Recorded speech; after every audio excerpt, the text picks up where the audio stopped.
10 हिंदू तीर्थयात्रियों का जलकर मरना या अपघात या अपराध, यह संख्या बढ़ गई। इसका मतलब मेरे पास का अपडेट 8 का था। 10 लोग का मरना, आखिर ये जांच का विषय क्यों नहीं है?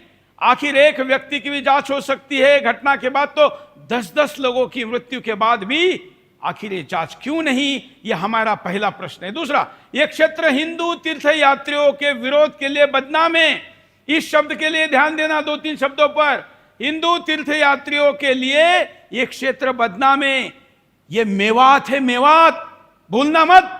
और इसलिए यह बदनाम क्षेत्र है। यहां पर हिंदू तीर्थयात्रियों के साथ इसके पहले भी अपराध हुए हैं, मारने की कोशिशें हुई है, उनके जान माल का नुकसान हो चुका है। मुख्यमंत्री तक हरियाणा की इस पर बोल चुके हैं और वो पूरा डिटेल सब कुछ आपको पता है।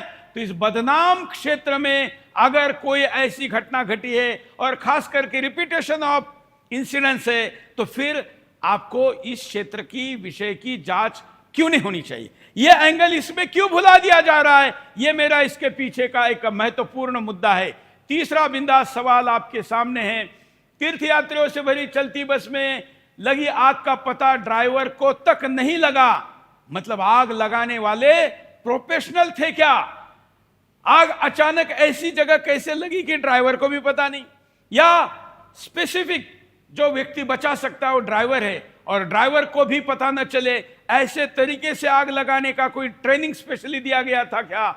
ऐसा क्या हुआ था कि ड्राइवर को तक समय पर पता नहीं लगा? आग लगने के बाद ड्राइवर बस छोड़कर मौके से भाग गया, क्यों? या भगाया गया? क्योंकि यह महत्वपूर्ण घटना है।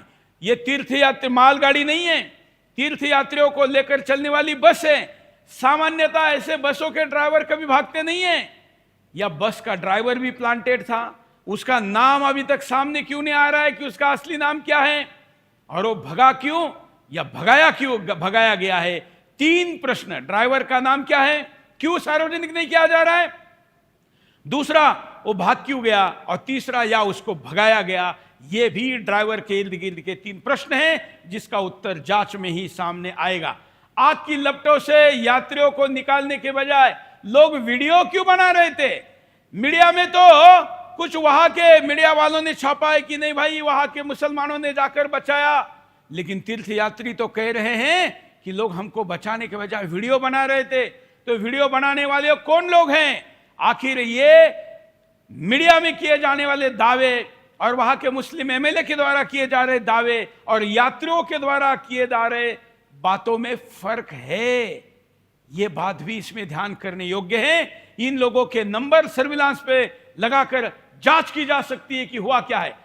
आग लगने के बाद बस के दोनों गेट कैसे लॉक हुए? ध्यान रखिए, अगर गेट लॉक नहीं हो गए होते या बाहर से लॉक नहीं किए होते तो यात्री मेन गेट से उतर सकते थे।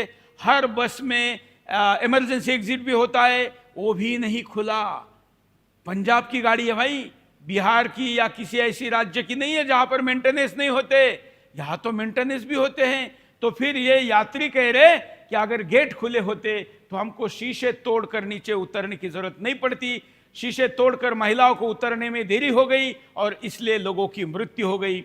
मतलब बस के दरवाजे बाहर से बंद किए गए थे। जो प्रश्न मैंने 7वें 6वें के से जोड़कर यही प्रश्न मैंने पूछा है कि इसका मतलब क्या होता है कि क्या दरवाजे बाहर से बंद किए गए थे? अगर बाहर से बंद किए गए थे तो किसने बंद किए थे, कहां बंद किए थे, यह भी जानना जरूरी है और पता तभी चलेगा जब वो जांच पूरी हो। 8वां प्रश्न, जानकारी मिलने के बाद भी फायर ब्रिगेड समय पर क्यों नहीं पहुंची? आप जानते हैं एसओपी होती है, फायर ब्रिगेड के लिए कितने देर में कहां तक पहुंचना है इसका नियम होता है। और ये जो फायर ब्रिगेड होती है, इस फायर ब्रिगेड को अगर टाइमली रिस्पॉन्ड नहीं किया गया तो उसका जवाब देना पड़ता है। तो क्या कितने बजे उनको कॉल आई और वो कितने बजे वहां पर पहुंचे? क्योंकि पूरा वही क्षेत्र है। क्या ये गाड़ी देरी से जाने के लिए कहीं पर गाड़ी के सामने गाड़ी खड़ी कर दी थी? फायर ब्रिगेड की गाड़ी वहां तक ना पहुंचे इसलिए ट्रैफिक जाम कर दी गई थी क्या? या फिर वहां पर फोन लगने या फिर फोन का मैसेज पहुंचने में देरी की गई? क्या रहा, यह यहां पर जानना जरूरी है।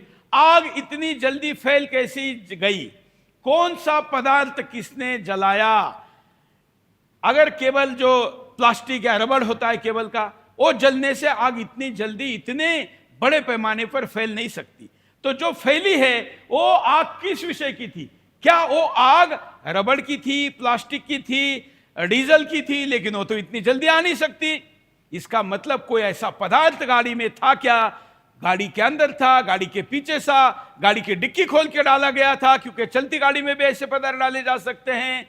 इतनी भयंकर आग ऑटोमोबाइल एक्सपर्ट कह रहे कि लग नहीं सकती। इसलिए पदार्थ कौन सा था, इस दिशा में भी जरूरी है।